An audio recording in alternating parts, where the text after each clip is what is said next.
Now it's time to talk about the impossible Selenelion eclipse, which is where this series was always headed. Of course, it's no secret that Selenelion eclipses are geometrically impossible.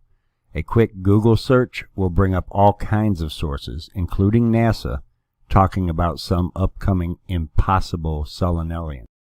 And this is what that space.com article says. But wait, how is this possible? When we have a lunar eclipse, the Sun, Earth, and Moon are in a geometrically straight line in space with Earth in the middle. So if the Sun is above the horizon, the Moon must be below the horizon and completely out of sight, or vice versa. And indeed, during a lunar eclipse, the Sun and Moon are exactly 180 degrees apart in the sky. So in a perfect alignment like this, a syzygy, such an observation would seem impossible. But it is atmospheric refraction that makes a Selenelion possible. Atmospheric refraction causes astronomical objects to appear higher in the sky than they are in reality. Ah, the obligatory appeal to refraction once again. This rescue device saves the BOLL Earth from terrestrial observations of objects that are geometrically hidden behind hundreds or even thousands of feet of curve, and from celestial observations that are admittedly also geometrically impossible. And it is that geometrically impossible part that we must remember, because it drives home the point that without the completely unsubstantiated claim that refraction can project the Sun, Moon, mountains, cities, lasers, and other objects that are geometrically hidden behind the curvature of the Earth up and around the Earth so that we can see them, the entire heliocentric model is observationally falsified 1,000,000 times over. But the refraction rescue device is why I did this series the way I did, starting with new moons and solar eclipses. Because whatever degree refraction can lift a full moon up and around the horizon, it can lift a new moon, right? Let me try to make this illustration at least a little closer to Heliocentric's version of reality. So this is my not-to-scale version of the Sun, Earth, and eclipsed peak new moon in what that NASA article called a geometrically straight line in space, exactly 180 degrees apart in the sky, and a perfect syzygy alignment.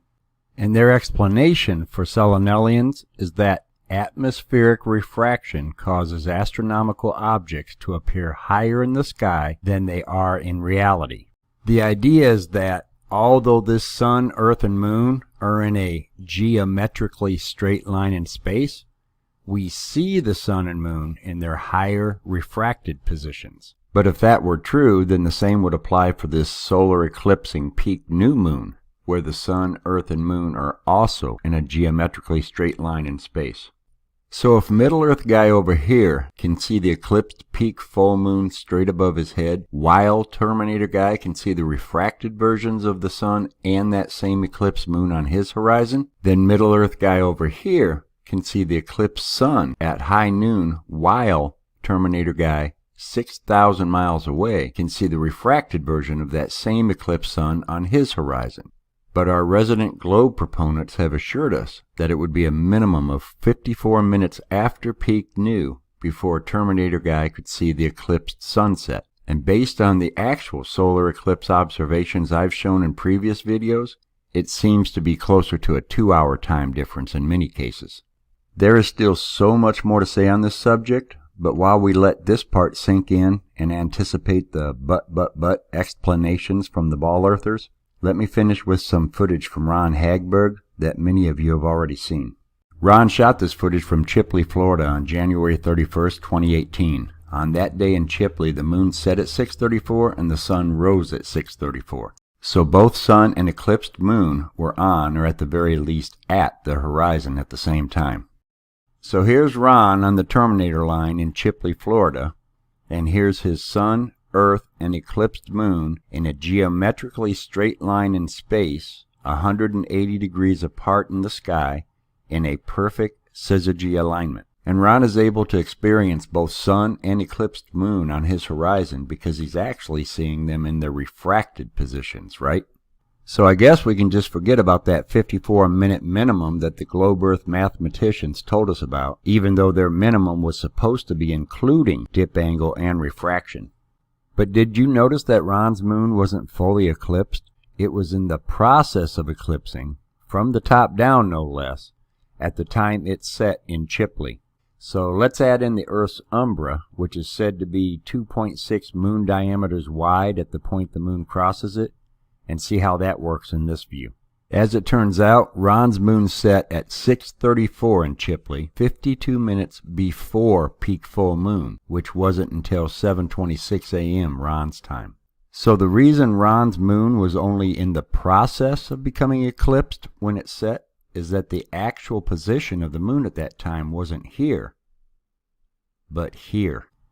And it's going to take one heck of a lot of dip angle and refraction for Ron to see the moon set from his terminator line when it's still an hour on the other side of peak full.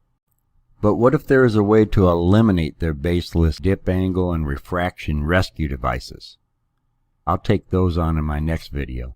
Thanks for watching, and thank you Ron Hagberg for this globe-crushing footage that you shot.